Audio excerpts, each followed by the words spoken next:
জানিয়ে দেব সর্বশেষ আপডেট বাংলা সংবাদ। শুরুতেই শিরোনাম।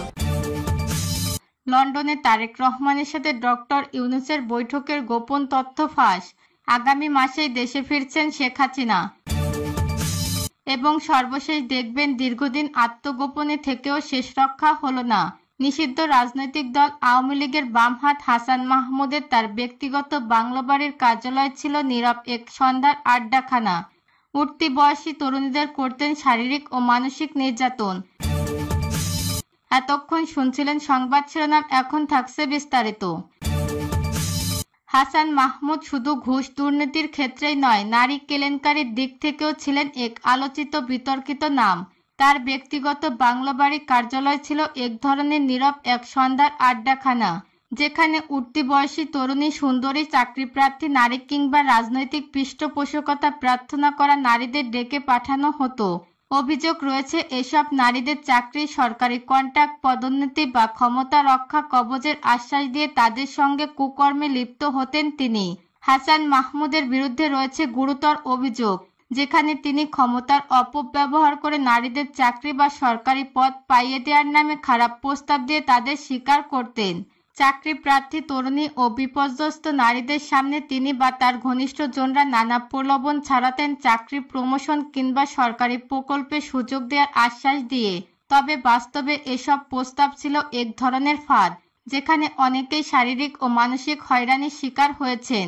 রাজধানীর গুলশান, বারিধারা ও উত্তরা এলাকায় গড়ে তোলা হয়েছিল একাধিক গোপন ওয়েলনেস সেন্টার, যার আড়ালে চলত এসব ব্যবসা, যেখানে ক্ষমতাবান আওয়ামী লীগ নেতারা নিয়মিত যাতায়াত করতেন। এসব জায়গার নিরাপত্তা দিত পুলিশের একটি নির্দিষ্ট শাখা, যাতে কোনো তদন্ত সেখানে পৌঁছাতে না পারে। এই ফাঁদে পা দিয়ে অনেক নারী নিঃস্ব হয়েছেন, কেউ আত্মহত্যার পথ বেছে নিয়েছেন, আবার অনেকে নীরব থেকে তাদের ভঙ্গুর ভবিষ্যৎ বহন করছেন। বিশেষ করে নির্বাচনের সময় এসব পাখিদের ব্যবহার করে হাসান মাহমুদ নেতাদের কাছে নজর কাটতেন। বিনিময়ে পেতেন অবৈধ টেন্ডার, সরকারি প্রকল্প কিংবা কমিশনের অংশ। এভাবে নারীদের রাজনৈতিক ও প্রশাসনিক সুবিধার সরঞ্জামে পরিণত করেছিলেন তিনি। হাসান মাহমুদ শুধু দেশীয় রাজনৈতিক অঙ্গনে নয়, আন্তর্জাতিক ষড়যন্ত্রের ক্ষেত্রেও তার নেগেটিভ অবস্থান বহুল আলোচিত। বিশেষ করে ভারতের গোয়েন্দা সংস্থা রয়ের সঙ্গে তার ঘনিষ্ঠ সম্পর্ক একটি বড় সংকটের কারণ হিসেবে উঠে এসেছে। নানা গোয়েন্দা রিপোর্টে জানা যায়, হাসান মাহমুদ দীর্ঘদিন ধরে ভারতের রয়ের সঙ্গে কার্যকরী এজেন্ট হিসেবে কাজ করেছেন। তার রাজনৈতিক ও অর্থনৈতিক ক্ষমতা দিয়ে রয়ের ষড়যন্ত্রগুলো বাংলাদেশে বাস্তবায়নে গুরুত্বপূর্ণ ভূমিকা পালন করেছেন।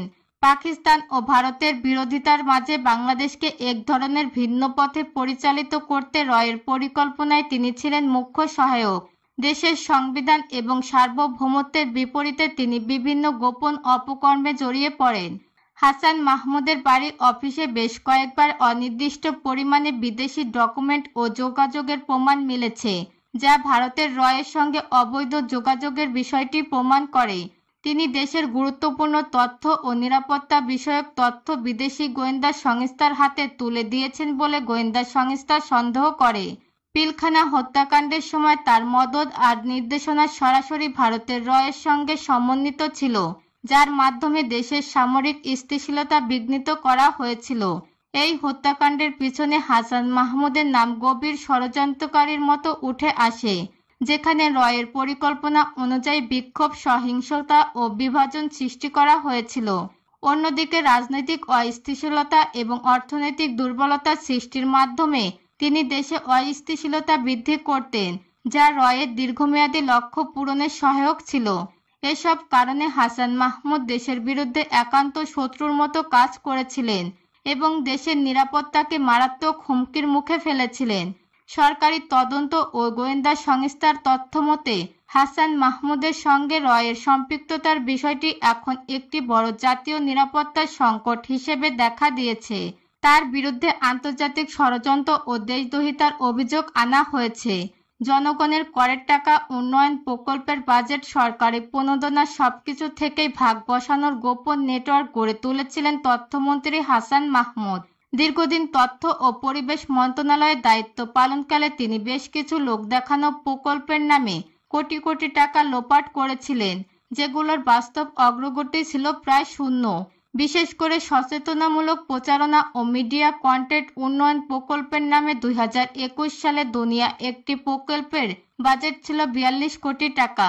সেই প্রকল্পে ফিল্ড অ্যাক্টিভিটি না করে প্রায় 30 কোটি টাকার বিল ভুয়া ভাউচারের মাধ্যমে অনুমোদন করা হয়েছিল। হিসাব মহানিয়ন্ত্রকের দপ্তরে অডিট রিপোর্ট 2022 এর প্রকল্পের অন্তত 11 কোটি টাকার বৈধতা নিয়ে গভীর আপত্তি তোলা হয়। আরও জানা যায়, বাংলাদেশ টেলিভিশন ডিজিটালাইজেশন প্রকল্পে বিদেশি সফরের নামে প্রতিনিয়ত অর্থ ব্যয় দেখিয়ে তিনি 4 বছরে মোট 52 বার বিদেশ সফর করেছিলেন। এর মধ্যে বেশিরভাগ ভ্রমণের কোনো প্রতিবেদন বা কার্যক্রমের রেকর্ড মন্ত্রণালয়ে পাওয়া যায়নি। এই তথ্য উঠে আসে পিআরডিপি অডিট রিপোর্ট 2023-এ। বিদেশের সম্পদ গঠন গোয়েন্দা সংস্থার একাধিক রিপোর্টে, বিশেষ করে 2024 সালের একটি Bangladesh bank financial intelligence unit রিপোর্টে উল্লেখ করা হয়, তার স্ত্রীর নামে মালয়েশিয়ায় কুয়ালালামপুরে 2টি অ্যাপার্টমেন্ট এবং কানাডার টরন্টোতে একটি প্রাইভেট কোম্পানিতে বিনিয়োগের নথিপত্র পাওয়া গিয়েছিল। এসব লেনদেন হয়েছিল অফশোর ব্যাংক অ্যাকাউন্টের মাধ্যমে। যার অর্থের উৎস নিয়ে তদন্ত শুরু হলো, সেটি উচ্চ পর্যায়ের হস্তক্ষেপে থেমে যায়। বিশেষ তথ্য, 2018 সালে চট্টগ্রামের লালখান বাজার প্রকল্পে জমি অধিগ্রহণে তার প্রত্যক্ষ হস্তক্ষেপে জমির মূল্য কৃত্রিমভাবে বাড়ানো হয়েছিল। এতে তার ঘনিষ্ঠ আত্মীয়রা প্রায় 7 কোটি টাকা ক্ষতিপূরণ হিসেবে লাভ করেছিলেন। তথ্যমন্ত্রী হিসেবে দায়িত্ব পালনকালে হাসান মাহমুদের বিরুদ্ধে সবচেয়ে বেশি সমালোচনা এসেছে মিডিয়ার স্বাধীনতা হরণ ও মত প্রকাশের দমনপীড়ন নিয়ে। তার মেয়াদকালে সাংবাদিকদের উপর নজরদারি, ডিজিটাল নিরাপত্তা আইনের অপব্যবহার এবং সমালোচনামূলক সংবাদ মাধ্যমের বিরুদ্ধে ভীতিকর আইনি পদক্ষেপ ছিল নিত্যদিনের ঘটনা। বিশেষ করে 2022 ও 23 সালে দেশের অন্তত 14টি অনলাইন পোর্টাল ও ইউটিউব চ্যানেল তথ্য মন্ত্রণালয়ের অনুরোধে বিআরটিসি দ্বারা ব্লক করে দেয়া হয়। এসব চ্যানেল সরকারের নানা দুর্নীতি ও রাজনৈতিক পৃষ্ঠপোষকতার বিরুদ্ধে রিপোর্ট করছিল।